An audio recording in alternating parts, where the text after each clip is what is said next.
Sports Source is brought to you by Franklin Motor Company. Visit them at franklinmotorstn.com to check out deals like the 2009 Cadillac Escalade Hybrid. Only 76,000 miles, fully loaded with leather, DVD, backup camera, OnStar communication, Bose stereo system, heating and cooling seats, you name it. These are hard to find. Franklin Motor Company, your ride is here. All right, welcome back to the second segment of Sports Horse here with Coach Teddy Craig, brought to you by Franklin Motor Company.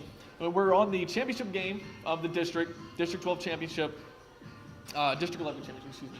And you guys are in another game with Brentwood, another arch rival, and you know, a lot of people thinking no matter what, though, you move on to sub-state, right, but you want to host. And there's a different, you play, you know, the 2 seed from the other district. So talk a little bit about this game and how that went down. Well, on the way over, we knew if Brentwood won, we were in the regions. Right. Okay. And I tried to keep the focus on, regardless of who we had to play, we've got to play well. Yeah. So we arrive, and it's a dogfight. It could go either way. Summit was playing very well at the time, and Brentwood wins it right there at the end. And I think it took a little bit of pressure off our kids in terms of, okay, we have advanced. But we immediately, as a staff, got the kids together and said, you know, we know what just occurred, but now it's time to win a championship. And, you know, the kids were ready to go. I mean, there's no other way to, you know, the kids were excited about playing and playing Brentwood in their backyard. It's a great setting. Yeah. And then Dent went out and pitched the game of his life. Oh, Bryce Dent was definitely on his game, and I think the turning point, or maybe not the turning point, but the time when I think everybody started to realize this game's going Ravenwood's way was right here when Daryl Freeman goes to Oppo. Yeah, Daryl really got hot there at the end of the year. He swung the bat very well, and that right there in the 6th inning, I believe we were up 3-0 right there. That, you know, no lead safe against Brentwood. They're an explosive offense, and when he got that one to, you know, even though it was 1 run, you can see the excitement of our kids that they are starting to feel it right then. And then one of the best celebrations I've seen all year, and not from start to finish. We'll talk a little bit about this, but you guys, you know, you're 1 out away, and from beating your arch rival in a district championship game, and here's the final out, and just so you can see, I mean, for the love of the game, you know, that's what high school sports is. Yeah, that's what I told the kids. You know, I just sat in the dugout and watched them. That was all I needed, you know, just to watch those guys pile up like that. And, you know, that's why we like this game. And for moments like this, just to what does it mean to you as you're watching this, you're their head coach? Well, I just want to be part of it. You know, I'm just their head coach. They're the ones that play the game. You know, they're the ones that earned it on the field. They're the ones that did all the work. They just, you know, all I did was try to guide them along. And, you know, it was exciting for me, for them to come from where we were at, 3-10, to dogpile in and win the district championship is special. So you guys, well, let's talk a little about that, because that's when you had the shirt printed. We go back to Run to the Roar in our first segment. You talked about that, so you've explained Run to the Roar. Is that the first time they saw that shirt? Yeah, in fact, it's the first time I've ever worn it. My wife actually had it made for me and gave it to me. So if you all would have lost, they would have never seen the shirt. Okay. They would have never seen it. In fact, that was the first time I put it on. No one knew I had it on. Yeah. I wear a short sleeve pullover. I don't wear a jersey, so I put it over it. And you know, once it was all said and done, and we met down the right field line, I made sure it was just a team, because I really didn't want it to get out like it did. Okay, because this isn't about me. This is about the boys and what they accomplished. Definitely. But I knew they would get a kick out of it, so I walked down the right field line, and you know, they got real quiet, and I said, I'm a little bit hot right now, let me take my jacket off. And when I did, as you can see, they just went crazy. Yeah, that was really cool. Yeah. So you guys, you go through sub-state, really another well-played game from you guys, and it really wasn't close at any point. Talk a little bit about that game. We have highlights of that one, so we'll run those too, but just a little bit about that one. Well, we played in a small ballpark, which turned out to be our advantage. Well, we weren't a home run hitting team. There aren't many teams with the BB Corvettes that hit a lot of home runs. Right, exactly. So if you would have told me we're going to hit 5 in a game, I don't think we hit our first until game 17 this year. And that's including Denton. Denton hit 10 this year, and it was in the last 23. So we go up there, and the ball's flying, and we're getting some good pitches to hit. And we hit 5 home runs, and 2 of them were kids who, that's their first high school home run. So it was just that's really great cool. timing. Yeah, that's really cool. Yeah. So we'll go to Murfreesboro. You guys have just defeated. You get your first win 10-1, and then you drop the next game. What was going on? What was your all's mentality heading into the last game versus Riverdale? Well, the difficult thing is, and this is one of the things I don't like about the format of the state tournament, and I'm not knocking anyone who puts it together because there's only a certain amount of days you can use. But yes. You've got to stay in the winner's bracket. If you get knocked in the loser's bracket, for instance, our situation is we played Farragut. We lost 10-7. It was an earlier game, and we had to sit around until 6 that evening to play again. Right. It's a do or die game. So we took the kids to the mall, let them cool off. It was a warm day, and just kind of refocus and get ready for that nightcap. It didn't turn out the way we wanted it to, but we did the best we could in terms of getting some fluids in them and getting ready to go. But it's tough. When you get knocked in the loser's bracket, it's tough to battle back from that. And you guys I believe, hit a couple more home runs in that Farragut game. Is that correct? We did. We hit 2 against Farragut, and Davis Elliott hit one in the first inning. We jumped out to 3-0 lead. Right. They came back and tied it, and we took the lead 5-3, and actually we're in pretty good shape. I don't want to say to win the game, but a good position to be in the middle of the game, bottom of the 4th inning. They tied it again.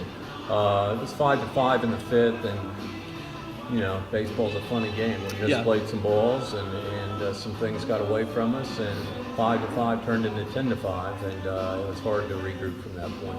Yeah. So you guys go into this final game after that long layoff, and so do you think they were focused heading into that game? I mean, you said it's do or die. Yeah. But then again, you've been waiting around. You played a game. Was that first game at 10 or was it at noon? I believe that game was at noon. It was at noon. So you ended around 2:30. Right. So you get these 4 hours where you got to wait around and the same day where you just lost a tough game that you might have thought you had, you got to turn on and play another one. Yeah. So you're in this game versus Riverdale, a team that you just defeated 10-1. But baseball, that's how it can be. I mean, you can beat a team 10-1 and you can lose to them 1-0. It's just a weird game. Depending on who's on the hill that day, changes the entire game. So we'll take a look at these highlights, Coach, and I'll basically let you run with it. Riverdale gets off to that big lead here early. If you can talk about some of these plays. That was a blueprint center that we didn't play that one real well in several areas, and then it kind of got away from us there. They added one on the pass ball. Was it some of that all game that there was like these bloop singles and the errors and then fielder's choices that just kind of built this lead up? Yeah, they had some timely hitting also. Yeah. And we created some, our own. We were our worst enemy. We made some key errors that added to it, but we just weren't real sharp. I don't think it was so much about effort or being into the game. It was a long day. We're asking kids to be out there for 7, 8, 9 hours, particularly behind the plate. You see that play right there that Matthew get by him. He made a lot of good plays in the state tournament. It just happens that the bad one he makes there, he didn't get the backside down. That it's here on video, but that was a lot of that. I think just had to do with fatigue and the pressure of playing so many games in a short amount of time that eventually it's going to weigh on you. We'll move on into these highlights. You guys start to bounce back. Now, this is the 7th inning. It was 7-1, right? Right. And we're cutting into it, and it gets to once Darryl got up, and he was a tying run. It's 7-5 at that point, and 7-4. Now, when that ball hits up against the wall, did you think off the bat that he could get to third base, or did you think it was going a little further? Or what was... In fact, he's a tying run, so I'm okay with him stopping at second at that point.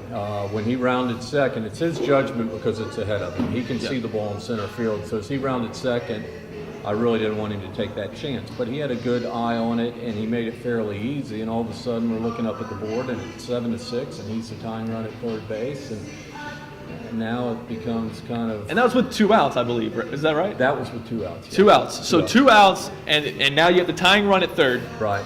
And I'm sorry, it's blanking who was at the plate here. Actually, my son's up, Tyler. Really? So, So okay, this is twice we've had this. We had a CBA soccer coach last week, but how much added pressure is that on you to watch your son be? it's hard because he wasn't swinging the bat real well that day, and it was tough. It was very difficult for me as not just a coach, but as a parent. Right. Season's on Yeah, the line. exactly. He's up to plate, and I don't call timeout.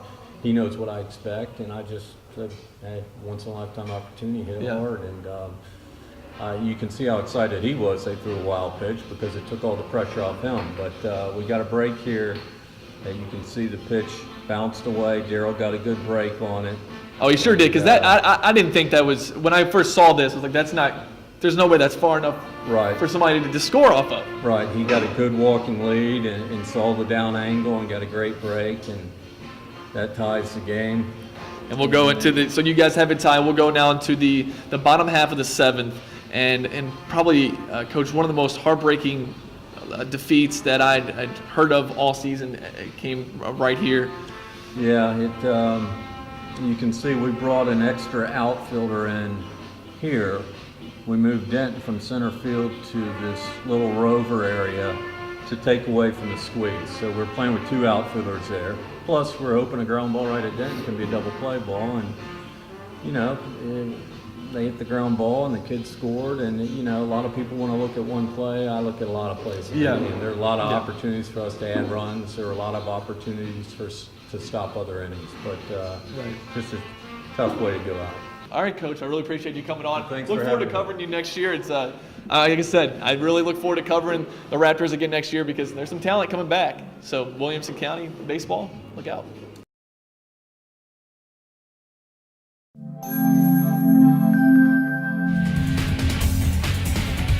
Sports Source is brought to you by Franklin Motor Company. Visit them at franklinmotorstn.com to check out deals like the 2009 Cadillac Escalade Hybrid. Only 76,000 miles, fully loaded with leather, DVD, backup camera, OnStar communication, Bose stereo system, heating and cooling seats, you name it. These are hard to find. Franklin Motor Company, your ride is here.